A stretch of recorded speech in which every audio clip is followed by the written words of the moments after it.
I've noticed that family and community are a big part of Tamil heritage. From people to the land, everyone is seen as part of one big community, and we even have specific names and relationships for different family members. And I know this can be a confusing topic for a lot of people, so here's what you miss in Tamil class. Everyone's family looks different, and the way everyone addresses their family members can differ from family to family, region to region, or country to country. And of course, you probably already know this because the same applies in English. So whether you say akka for older sister or akkachi, I hope you stick around because I'm going to be asking some interesting questions along the way. Okay, so this is you, and you may have an amma, which means mom, and an appa, which means dad. Our amma, appa are our petror, or parents. And now let's say you have an akka, an older sister, a tangay, a younger sister, and in spoken Tamil, many people often just say tangachi, tambi, a younger brother, and Anna, an older brother. So your akka, tangay, tambi, and Anna are your sahodarar, which means siblings. And now you might be thinking, hold up, what if I have more than one older sister or more than one younger brother? What do I call them? Let's take a look at that. Okay, so let's just take the word Anna for example. If you have multiple older brothers, you can say something like Periyanna and Sinanna.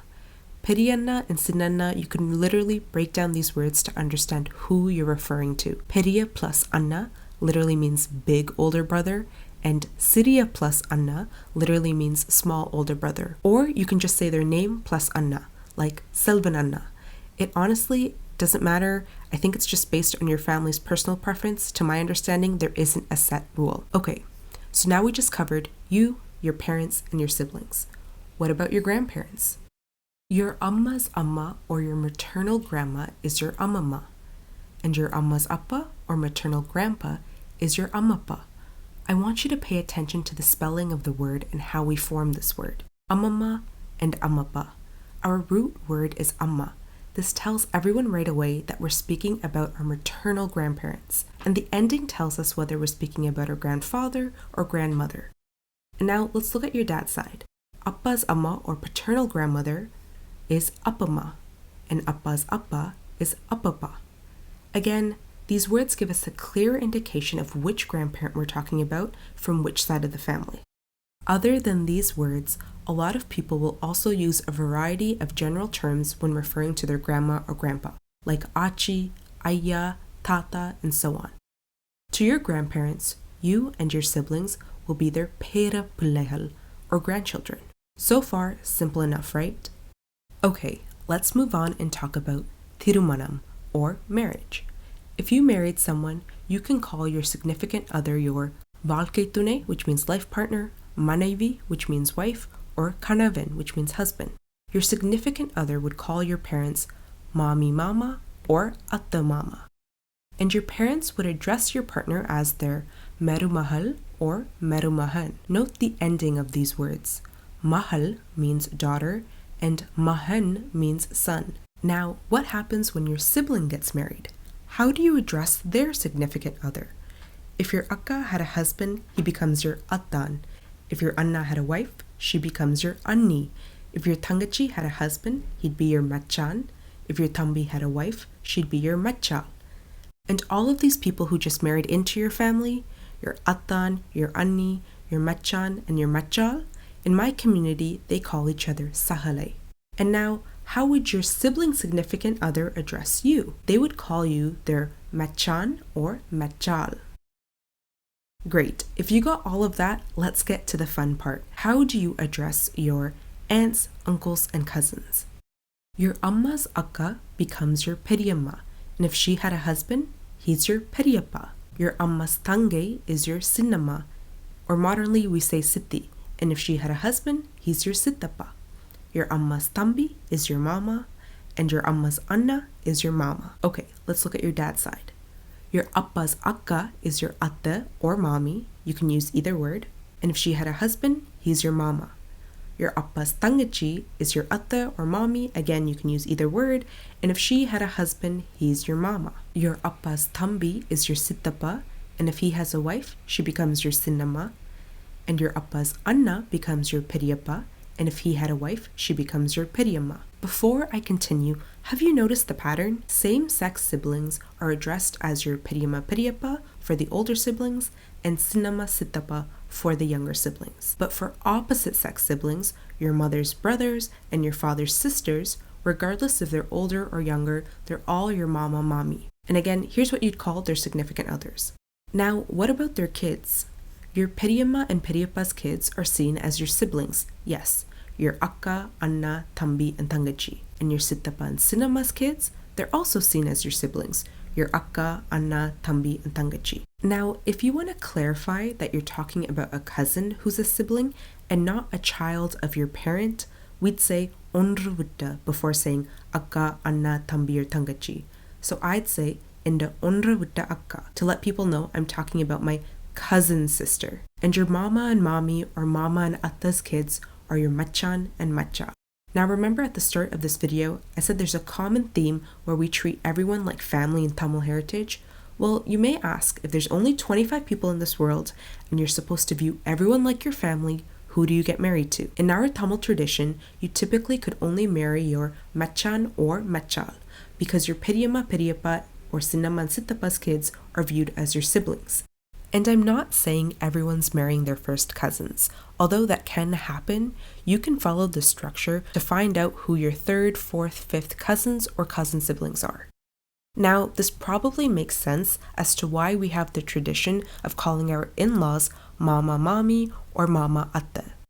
And to add on to that, this also makes sense as to why Merumahal and Merumahan are the exact same words parents use to describe your Machan or Machal or their niece and nephew. And I want to make it clear, I'm not saying that you have to view all of your Machan and Machals as someone you want to marry. The point I want to bring up is, isn't it interesting how we have this separation in our relationship structures? Naturally, the next question I had was why? Well, we noticed that same-sex siblings of our parents become our Piriyappa, Piriyamma, Sittappa, and Sinnamma. And these words can literally break down to big mom, big dad, small dad, and their kids are seen as your siblings. So does that mean we're more genetically similar to our Piriyamma and Sitti's kids than our Mami and Atta's kids? So far I understand, our DNA is packed into chromosomes, and humans have 46 chromosomes or 23 pairs of chromosomes. Essentially, you inherit 23 from each of your parents, 50% from your mom, and 50% from your dad. And like you, your siblings will also inherit 23 chromosomes from each of your parents. Now, their chromosomes will have a different combination of genes than yours, but on average, you guys are about 50% similar.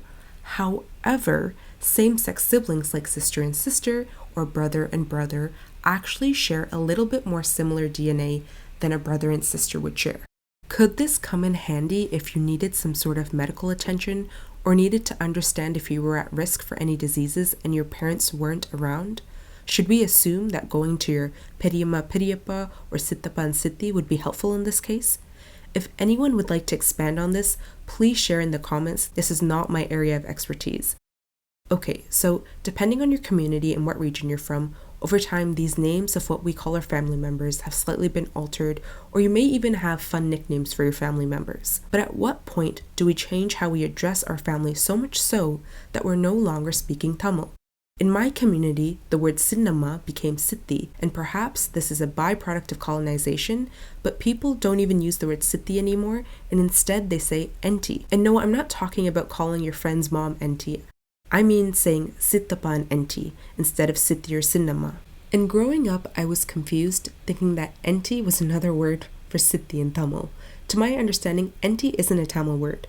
So would that mean the only reason this word is even part of my community's vocabulary is because a group of people spent generations forcing themselves and their language upon us?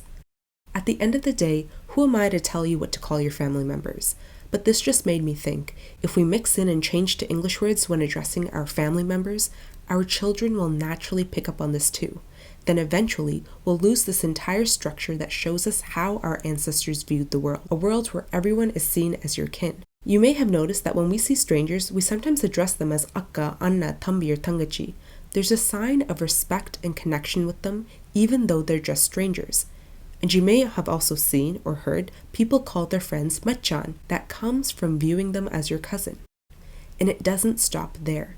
If we can understand these family relationships and the importance of how we're meant to see and treat each other, then we'll be able to appreciate that our ancestors didn't only see humans as their family, but also the plants, trees, animals, and all of nature. This wholesome, interconnected way of life is said to be a fundamental principle in the Tamil way of life. But today, how many people are aware of this and live by this? I think the only way to collectively understand the true foundation and intentions of our heritage starts with you. Something as simple as teaching your kids how to address family members or being open to learning more and asking questions is all that it takes. If you found this video interesting or helpful, please share. Thank you for watching, and I will see you in the next video.